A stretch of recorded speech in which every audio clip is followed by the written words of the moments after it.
जी हाँ दोस्तों, आज बात करते हैं उत्तल दर्पण तथा अवतल दर्पण में अंतर। तो अंतर जानने से पहले हम उत्तल दर्पण तथा अवतल दर्पण के बारे में अध्ययन करेंगे। आइए बात करते हैं।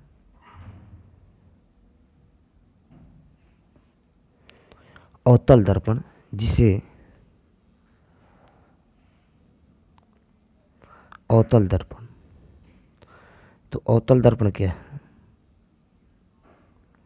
अवतल दर्पण तो उस प्रकार का गोलीय दर्पण जिसका प्रवर्तक सतह धंसा हो। उस प्रकार का गोलीय दर्पण जिसका प्रवर्तक सतह का धंसा हो और इसकी बाहरी सतह रजित हो। तो उत्तल दर्पण की परिभाषा क्या होगी? अवतल दर्पण की परिभाषा क्या होगी? उस प्रकार का गोलीय दर्पण जिसका प्रतः सतह धंसा हो तथा इसकी बाहरी सतह रजित हो। तो ये जो हम बना रहे हैं, ये कौन सा दर्पण हुआ? आपका अवतल दर्पण होता है, क्योंकि इसका प्रवर्तक सतह क्या हुआ है? धंसा हुआ है। अवतल दर्पण की फोकस दूरी भी क्या होती है? ऋणात्मक होती है। अवतल दर्पण की फोकस दूरी क्या होती है? ऋणात्मक होती है। अवतल दर्पण द्वारा दो प्रकार का प्रतिबिंब बनता है। प्रतिबिंब सीधा भी बन सकता है और उल्टा भी बन सकता है। तो अवतल दर्पण द्वारा प्रतिबिंब वस्तु की अपेक्षा उल्टा भी बनता है, सीधा भी बनता है। तो अवतल दर्पण के बारे में जानेंगे कि अवतल दर्पण क्या है। कि उस प्रकार का गोलीय दर्पण जिसका प्रत्यक्ष सतह धंसा हो तथा इसके बाहरी सतह रजित हो, उन्हें अवतल दर्पण कहते हैं। अवतल दर्पण की फोकस दूरी ऋणात्मक होती है। अवतल दर्पण द्वारा सीधा तथा उल्टा यानी कि वास्तविक तथा आभासी दोनों प्रकार के प्रतिबिंब प्राप्त किया जा सकता है। अब बात करते हैं अवतल दर्पण के प्रयोग यूज। तो अवतल दर्पण का प्रयोग हेडलाइट में किया जाता है। हेडलाइट के रूप में, जिसे अग्रदीप कहते हैं। तो अवतल दर्पण का प्रयोग हेडलाइट के रूप में किया जाता है। और अवतल दर्पण का प्रयोग सर्च लाइट के रूप में किया जाता है। इसका प्रयोग हजामती दर्पण के रूप में किया जाता है सैलून में। और डॉक्टरों द्वारा नाक कान आँख जीभ की जांच के लिए, तो डॉक्टर भी इस दर्पण का प्रयोग करते हैं, नाक कान वाले डॉक्टर देखने के लिए। तो अवतल दर्पण का प्रयोग हजामती दर्पण के रूप में, कौन दर्पण के रूप में? हजामती दर्पण के रूप में, हजाम बनाने के रूप में। तो अवतल दर्पण का प्रयोग हजामती रूप में, हेडलाइट के रूप में, अग्रदीप के रूप में, गाड़ी के हेडलाइट में, सर्च लाइट में डॉक्टर आँख कान नाक आदि जांच करने के लिए करते हैं। तो आप अवतल दर्पण का परिभाषा जान गए, अवतल दर्पण का प्रयोग जान गए। अब बात करते उत्तल दर्पण। उत्तल दर्पण उस प्रकार का दर्पण जिसका प्रत्यक्ष सतह उठल हो और इसकी भीतरी सतह रजित हो। तो उस प्रकार का गोलीय दर्पण जिसकी प्रवर्तक सतह उठा हो। तो ये प्रवर्तक सतह का है? उठा है। और जिसकी भीतरी सतह रजित हो उसे उत्तल दर्पण कहते हैं। उत्तल दर्पण की फोकस दूरी धनात्मक होती है। उत्तल दर्पण की फोकस दूरी क्या होती है? धनात्मक होती है। उत्तल दर्पण वाला प्रतिबिंब हमेशा सीधा बनता है और उत्तल दर्पण जो प्रतिबिंब बनता है वस्तु की अपेक्षा छोटा बनता है। तो क्या लिखेंगे? उत्तल दर्पण उस प्रकार का गोलीय दर्पण जिसका प्रत्यक्ष सतह उठा हुआ हो और इसकी भीतरी सतह रजित हो, उसे उत्तल दर्पण कहते हैं। उत्तल दर्पण की फोकस दूरी धनात्मक होती है। उत्तल दर्पण द्वारा केवल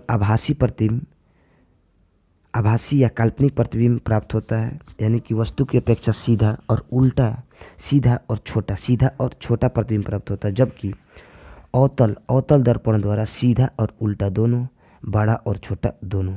तो पूछता है किस दर्पण द्वारा किसी वस्तु का प्रतिबिंब आवर्धित यानी बड़ा बनाया जा सकता है? तो बताइए, उत्तल से तो हमेशा छोटा, उत्तल से हमेशा छोटा, तो बड़ा बनाया जा सकता है। अवतल से छोटा और बड़ा दोनों, तो अवतल दर्पण से किसी भी वस्तु का प्रतिबिंब आवर्धित बनाया जा सकता है। तो बेसिकली दोनों में हम डिफरेंट जानेंगे कि उत्तल दर्पण क्या है, अवतल दर्पण क्या है। अब बात करते हैं उत्तल दर्पण का प्रयोग। उत्तल दर्पण का प्रयोग, उत्तल दर्पण का प्रयोग, उत्तल दर्पण का प्रयोग क्या होता है आपका साइड मिरर के रूप में, साइड मिरर के रूप में, जिसे पक्ष दृश्य के नाम से जाना जाता है, पक्ष दर्पण के नाम में, जो पीछे की वस्तु देखने के लिए।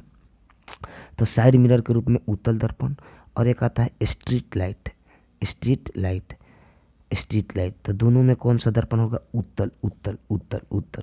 बेसिकली बात करते हैं यहाँ अवतल दर्पण के और यहाँ उत्तल दर्पण।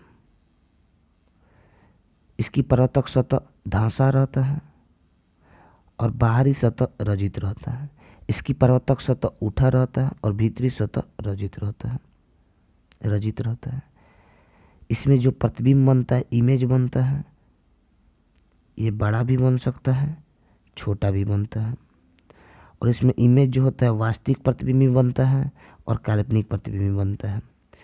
इसमें इमेज हमेशा छोटा बनता है, प्रतिबिंब हमेशा छोटा प्राप्त होती है, और इसमें हमेशा काल्पनिक प्रतिबिंब बनता है, यानी आभासी प्रतिबिंब बनता है। फिर से बात करते हैं दोनों दर्पण का उपयोग, दोनों दर्पण का उपयोग, अवतल का उपयोग और उत्तल दर्पण का उपयोग। अवतल दर्पण का प्रयोग हेडलाइट में किया जाता है,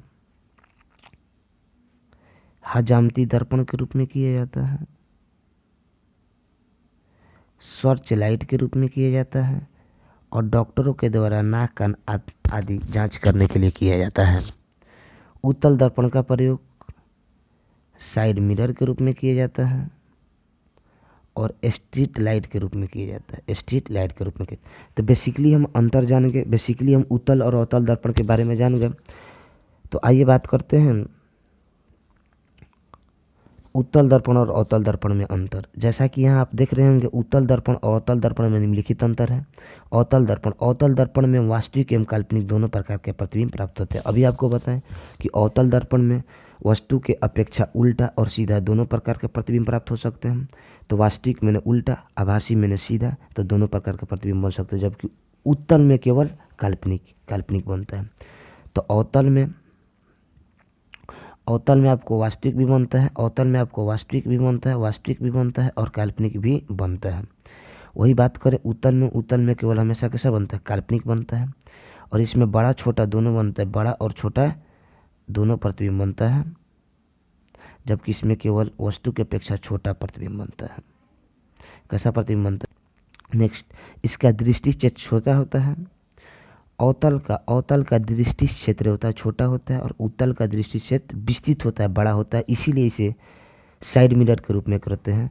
उत्तल दर्पण का प्रयोग साइड मिरर के रूप में क्यों करते हैं, क्योंकि इसका दृष्टि क्षेत्र क्या होता है, बड़ा होता है, बड़ा होता है। अवतल दर्पण की परावर्तक सतह धंसी होती है, बात सही है, और इसकी परावर्तक सतह क्या होती है, उठी होती है। और आप अंतर यह लिख सकते हैं कि इनकी फोकस दूरी ऋणात्मक होती है, इसकी फोकस दूरी धनात्मक होती है। आई होप आप समझ गए उत्तल दर्पण और अवतल दर्पण में अंतर। तो आपको क्या करना है, इसमें आपको एक चीज़ और जोड़ना है कि इसकी फोकस दूरी ऋणात्मक होती है, इसकी फोकस दूरी धनात्मक होती है। इससे प्रतिबिंब आवर्धित तथा हरासित दोनों प्राप्त होता है, इससे केवल छोटा प्राप्त होता है। तो ये सारी चीज़ों को हमने वर्णन किया, आई होप आप समझ गए होंगे। इसी प्रकार के इंपॉर्टेंट वीडियो देखने के लिए हमारे यूट्यूब चैनल को सब्सक्राइब कीजिए, लाइक कीजिए। तो मिलते हैं नेक्स्ट वीडियो में और इसी प्रकार के क्वेश्चन को लेकर। Thank you for watching video.